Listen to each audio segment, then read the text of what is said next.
This is your moment of clarity, and I'm Lee Camp.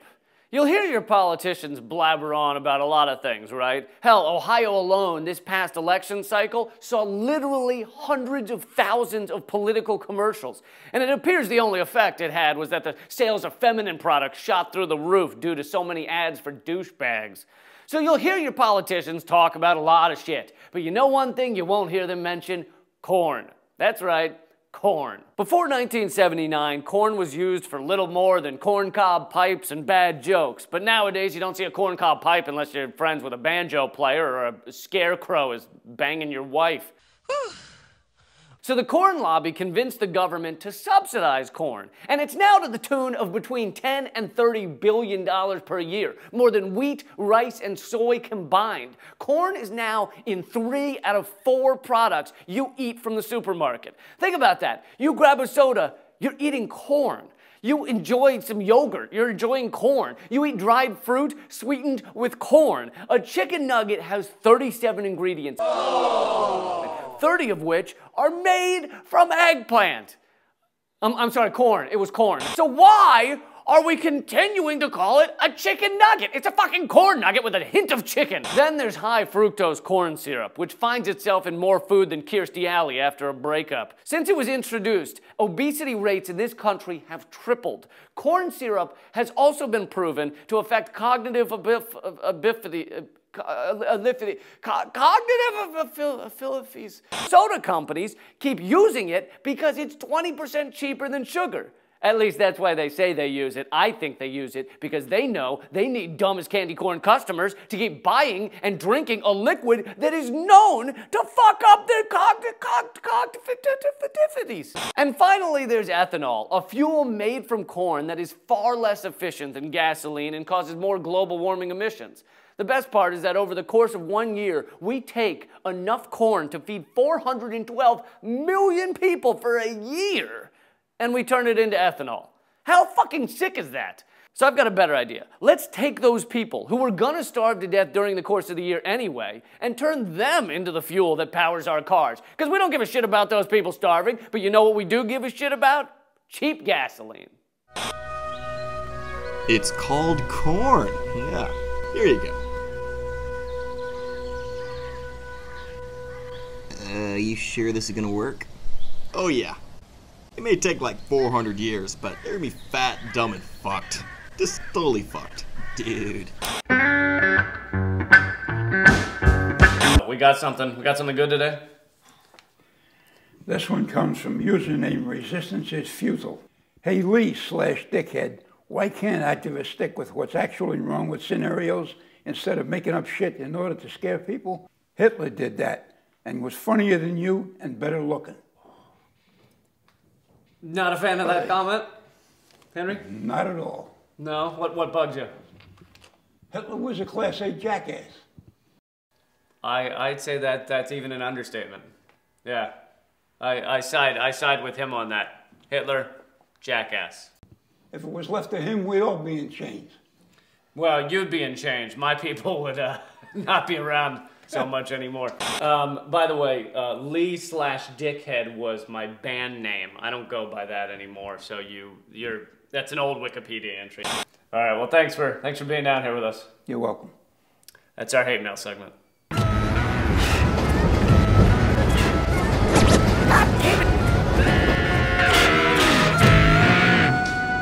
This next segment is where I teach you a new word that I've just added to the English language. Today's is liarrhea. This is not just lies, all right? This is like an immense spray of lies that flow, nay burst, out of the face of various government officials and corporate heads.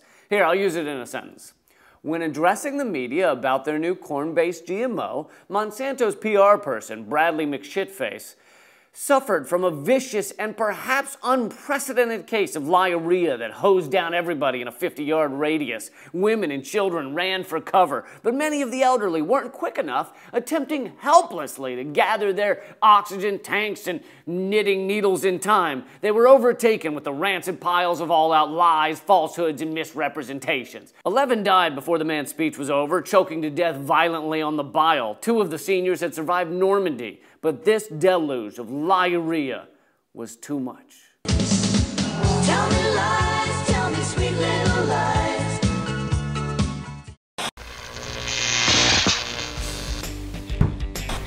Alright, I'm gonna start with the hardest question. Okay.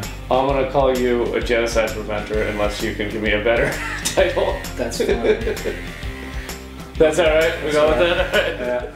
So you consult to the UN, right? As well. And so we were talking a little bit about lies in this episode, and it's not that I have anything against lies. I think lies are good at times. Like the other day at a hardware store, I had to lie when someone asked me if I was the one that took the dump in the display toilet. So at times they're useful, but I think that probably some of the people or the issues you've dealt with is a whole different level of kind of lying and manipulation. I basically work in the world of diplomacy, and I think diplomacy is a kind of an art form which is based partly on political manners and then kind of beautiful lies. This may shock you, Lee, but there are some governments in the world that do nasty things to people. Stop. Yeah, it's true. And some of them don't always tell the truth about that. Mm-hmm. But I think, you know, the world of the human rights kind of world has got more sophisticated as well. So, you know, I'm a big supporter of projects like the Satellite Sentinel project, which basically uses satellite technology against the government of Sudan to track what they're doing in parts of southern Kordofan and Blue Nile, where they say, no, everything's, you know, perfectly fine and okay, everyone's really happy, and we're just singing Kumbaya around campfires at the moment. And then you can actually get satellite footage of what they're doing. So you're just sitting home with Google Maps, just kind of... Well, you know, but the technology is actually becoming more accessible to, it's not just governments who own this technology anymore, you know, whether it be drones or whether it be satellites or whether it be other things. And so one of the things that we look at is how we can use that emerging technologies and ways of actually saying we know what you're doing because we have images which show you burning down villages and committing ethnic cleansing and so forth.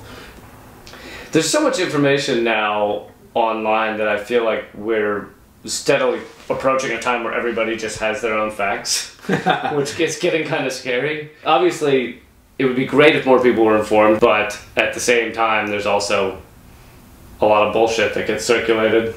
So I actually think in the 21st century, not all that much has changed. You know, we might have on one level a proliferation of facts, but I think, you know, facts in inverted commas.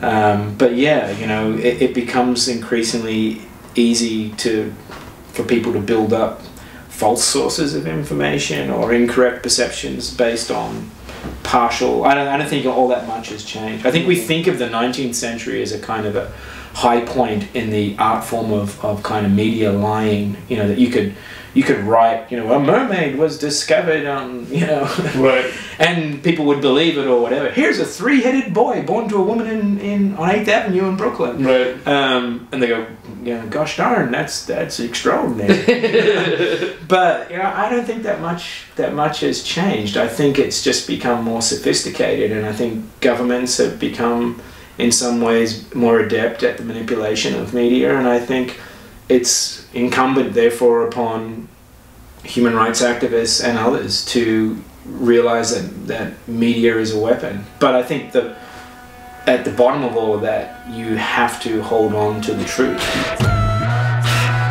I'm Lee Camp. This is Moment of Clarity. So subscribe on YouTube, follow us on Twitter at Lee Camp, follow us on Facebook.